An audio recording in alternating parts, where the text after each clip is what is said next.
Števkom zmag trenira pa 3 leta.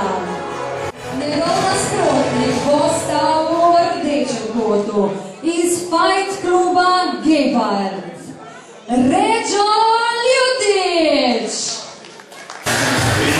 Ređo je star 29 let, visok 170 cm in tehta 63 kg.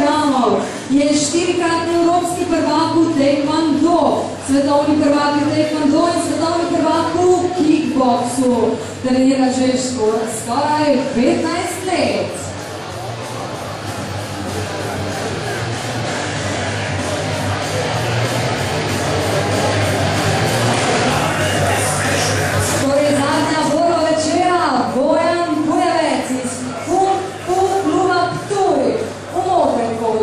Rdečom pa Ređo Ljutić, Fight klub Gepard.